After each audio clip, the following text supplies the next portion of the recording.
Hi guys, so in today's video I am going to be reacting to Michael Jackson's weight and diet. What did he eat, the detail. I've got some food myself, I've got some pasta, some meat, so let's get right into it. Now okay, I wanna just say that I'm sorry because in this video I'm gonna be eating and the sounds that I make, also I'm heavy breathing. I don't know, I don't breathe, I don't think that, but yeah, it's weird, so I'm sorry for that, but I have to upload, okay? During the early days of the Jackson 5, Michael Jackson's chubby cheeks and cherubic smile enchanted fans and endeared him to the public. Naturally slender, Jackson never needed to pay much attention to his weight, as daily rehearsals and grueling stage performances meant him and his brothers maintained an active lifestyle. The Jacksons were the picture of good health, youth, vibrancy, and a model example of a wholesome Black American family.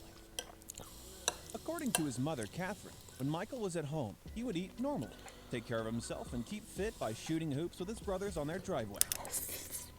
However, while on the road, the Jackson brothers' eating patterns would take a turn, as they often resorted to fast food and sugary snacks to get them through their chaotic work schedules. Like many teenagers, Michael Jackson developed a sweet tooth and indulged himself with his favorite junk food, Kentucky Fried Chicken. Multiple sources have confirmed that he would often have KFC buckets all over his home and car. His teenage friend, David Guest, said that he had enjoyed fried chicken since childhood. Quote, "I remember he'd sit in his car, take off the skin, and say, 'David, now I've made it organic. I can eat it.'" However, David Guest mentioned how Jackson became increasingly preoccupied with his weight and image as he developed into adulthood, encouraging Guest to slim down, saying, quote, "You've always got to improve to make yourself look better." In the early 1980s, Michael Jackson sought to lose weight due to his desire for a dancer's body, believing his movements would appear cleaner and more precise when performed by a more angular body. Brazilian chef Remy Villarreal, who was once employed by Quincy Jones and impressed Jackson with her all-natural, healthy vegetarian cooking, remembers when she was in her apartment and received a phone call. Quote, "The person on the phone asked me to look outside. He said, 'See the limousine? Get in it now.' I told him I could not because I had to change my clothes because I was all dirty from cleaning. They didn't care. I was taken to a big building in Beverly Hills and up to the very top penthouse. It was very luxurious. The man on the other side of the desk handed me a ticket and said, 'You are going to the airport right now. Here's your ticket.' I asked him why.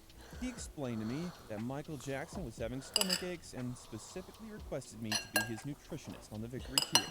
He was feeling sick to his stomach and refused to go on stage until they sent me to be his private cook.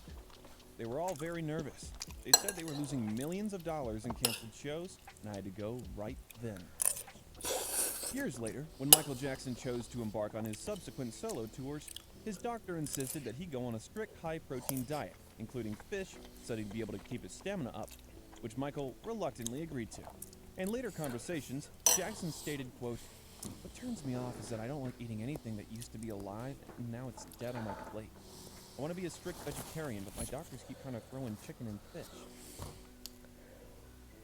However, the additional nourishment was needed for Jackson to perform in the manner he was used to and what his fans came to expect.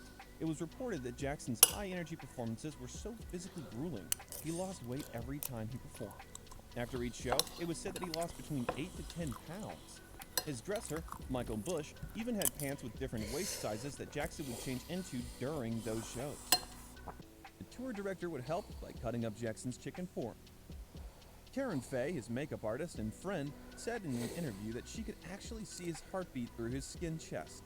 She immediately told his manager Frank DeLeo, who answered, "So, get him a bucket of chicken." Mike LaPeroute, Michael's former security, said, quote, "He was always thin, but he was also in the middle of a very stressful time getting ready for the tour." He noted that he last saw Jackson at a Beverly Hills restaurant. Quote, "I even said, 'Well, Michael, this is the skinniest I've ever seen you.' He said, 'Well, I've been rehearsing.'" On June 26, 2009, the morning after Michael Jackson's sudden death from cardiac arrest, Jackson weighed 136 pounds and measured 5.75 feet tall. According to details taken during his autopsy, Jackson's stomach was absolutely empty of any food, except for partially dissolved drugs, which took a few hours before his final moments. Well, I hope that you enjoyed this video. If you did, like and subscribe. Go to my HeroHero and I'll see you in the next video. Bye.